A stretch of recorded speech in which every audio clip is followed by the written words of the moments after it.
Deuteronomy 4. Moses' warning to obey God's laws.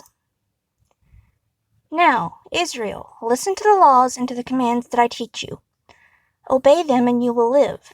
Then you can go in and take the land the Lord, the God of your ancestors, is giving you. You must not add to what I command you, and you must not take anything away. You must obey the commands of the Lord your God that I have given you.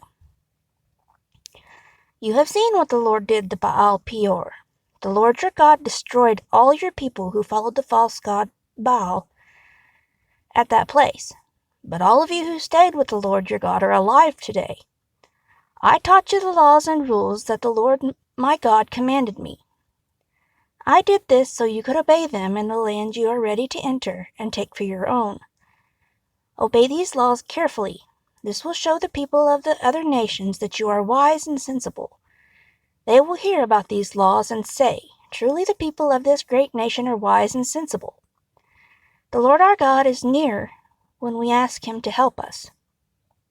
No other nation has a God like that, and no other nation is great enough to have laws and rules as good as the teachings I give you today. But you must be careful. Be sure that as long as you live, you never forget what you have seen. You must teach these things to your children and grandchildren. Remember the day you stood before the Lord your God on Mount Horeb. The Lord said to me, "Gather the people together to listen to what I have to say. Then they will learn to respect me as long as they live on earth, and they will teach these things to their children." You came near and stood at the bottom of the mountain. The mountain burned with fire that reached up to the sky. There were thick black clouds and darkness. Then the Lord spoke to you from the fire. You heard the sound of someone speaking, but you did not see any form. There was only a voice. The Lord told you about His agreement, which He commanded you to obey. He told you about the 10 Commandments, which He wrote on 2 stone tablets. At that time the Lord also commanded me to teach you the other laws and rules that you must follow in the land you are going to take and live in. On the day the Lord spoke to you from the fire at Mount Horeb, you did not see Him. There was no shape for God, so be careful. Don't sin and destroy yourselves by making false gods or statues in the shape of any living thing. Don't make an idol that looks like a man or a woman, or like an animal on the earth, or like a bird that flies in the sky. And don't make an idol that looks like anything that crawls on the ground or like a fish in the sea. And be careful when you look up to the sky and see the sun, the moon, and the stars, all the many things in the sky. Be careful that you are not tempted to worship and serve them.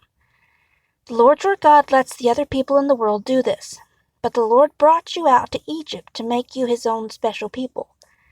He saved you from Egypt. It was as if He pulled you from a hot furnace, and now you are His people. The Lord was angry with me because of you.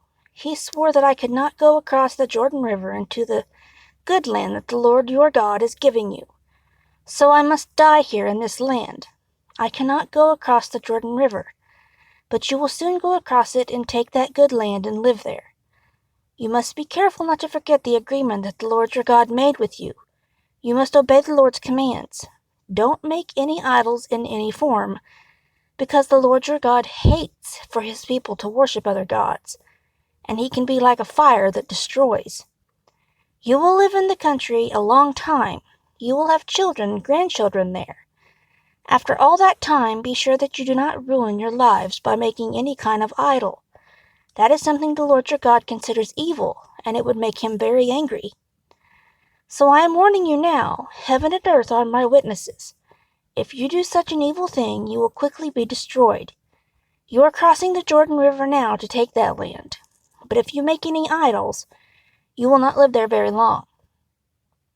No, you will be destroyed completely. The Lord will scatter you among the nations, and only a few of you will be left alive to go to the countries where the Lord will send you. There you will serve gods made by men, things made of wood and stone that cannot see or hear or eat or smell. But there in these other lands you will look for the Lord your God, and if you look for Him with all your heart and soul, you will find Him. When you are in trouble, when all these things happen to you, Then you will come back to the Lord your God and obey him. The Lord your God is a merciful God. He will not leave you there or destroy you completely. He will not forget the agreement that he made with your ancestors. Think about the great things God did. Has anything this great ever happened before? Never. Look at the past. Think about everything that happened before you were born. Go all the way back to the time when God made people on earth. Look at everything that has happened anywhere in the world. Has anyone ever heard about anything as great as this? No. You people heard God speaking to you from a fire, and you are still alive. Has that ever happened to anyone else? No. Has any other god ever tried to go and take a people for himself or inside another nation? No. But you yourselves have seen everything that the Lord your God did for you. He showed you his power and strength. You saw the troubles that tested the people. You saw miracles and wonders. You saw war and terrible things that happened. The Lord showed you all this so you would know that he is God. There is no other God like him. He let you hear his voice from heaven so that he could teach you a lesson. On earth he let you see his great fire, and he spoke to you from it. He loved your ancestors. That is why he chose you, their descendants, and that is why he brought you out of Egypt. He was with you, and brought you out with his great power. When you moved forward, he forced out nations that were greater and more powerful than you, and he led you into their land. He gave you their land to live in, as he is still doing today. So today you must remember and accept that the Lord is God. He is God in heaven above, and on earth below. There is no other God, and you must obey his laws and commands that I give you today. Then everything will go well with you and your children who live after you, and you will live a long time in the land the Lord God is giving you. It will be yours forever. Moses chooses the cities of safety.